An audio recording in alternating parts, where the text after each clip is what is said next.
Good morning, welcome to 5th Generation Hobby Shop. Shoutout natin si Sir Constancio ng Cavite. Umarex T480 R50 testing. Caliber 50 revolver Gen 2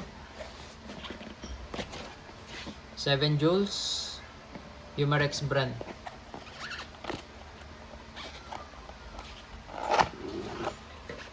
Caliber 50.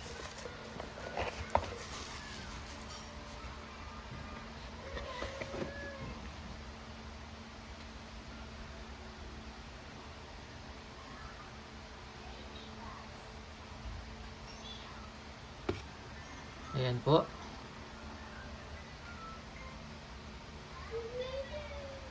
Ka-fiber optic sight na rin po siya. Front and rear. Ito yung kanyang magazine. To release the magazine, 6 shots.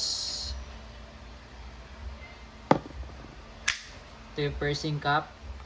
To release the pursing cap, twist nyo lang counterclockwise.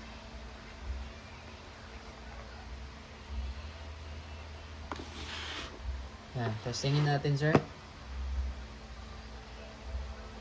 Load po tayo ng CO2.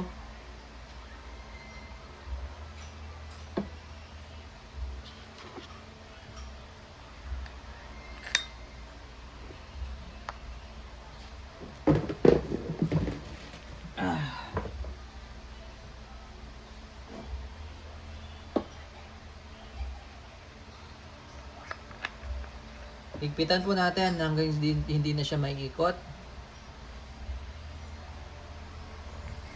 Ayan. Then mamaya papaluin po natin. Load tayo ng rubber ball. So pag load naman po ng rubber ball, ito yung harapan. Sa likod po kayo maglo-load.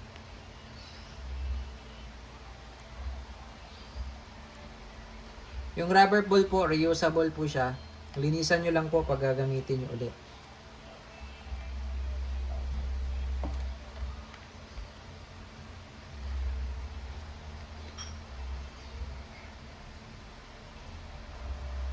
Okay.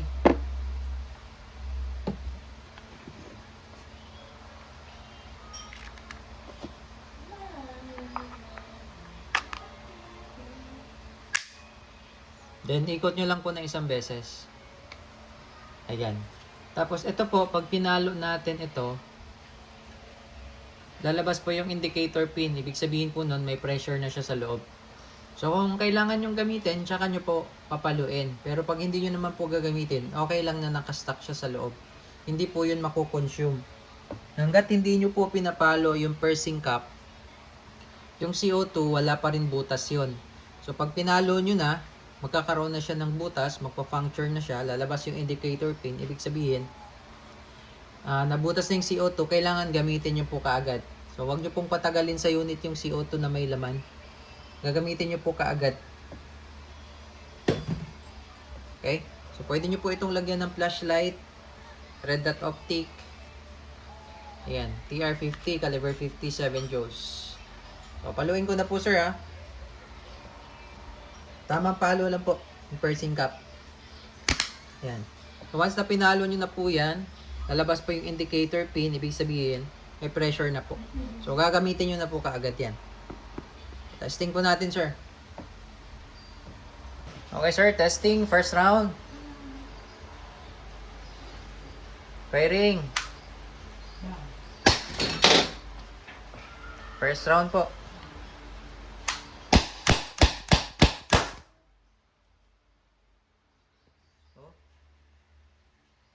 Laki ng tama. Okay, so first round po tayo, sir. Load tayo ulit. Okay, second round po.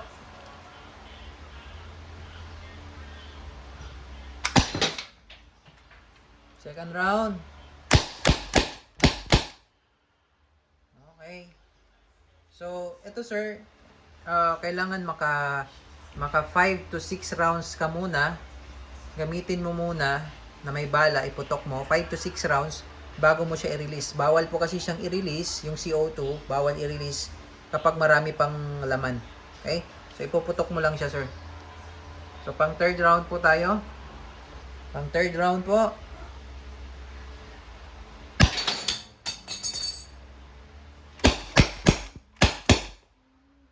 Okay, third round.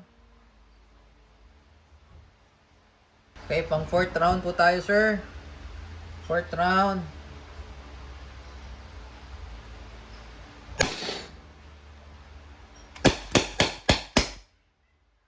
Okay, fourth round. Pang fifth round po tayo, sir. Fifth round.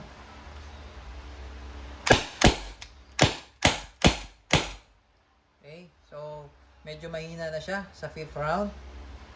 So hanggang 6 tayo, sir. Para mahina na talaga siya. Okay, pang 6 rounds tayo, sir. Last round.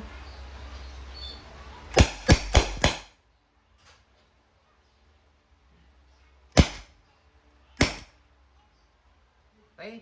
So, medyo mahina na siya, no? So, that's the time na pwede na natin siyang i-release. So, hanggang 6 rounds, no? 6 rounds. That's 36 shots all in all. So, pag-release naman, sir, twist nyo lang to counterclockwise. Isang beses lang. Yan. Tapos, yung indicator pin, lulubog ulit siya. Okay?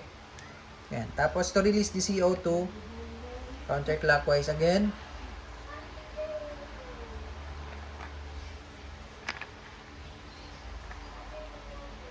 Yan.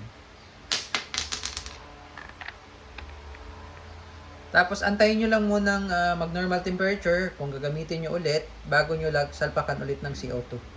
Kung gagamitin nyo ulit. Pero kung hindi naman, okay lang isalpak mo kaagad. Basta hindi mo lang siya hindi mo siya papalo, hindi mo siya i-activate. Okay, tapos, kailangan mahigpit lang, hindi mo matitwist, okay na yan. Okay, all goods na po, sir. This is your caliber 50 AUMR XT4A tactical revolver. Thank you.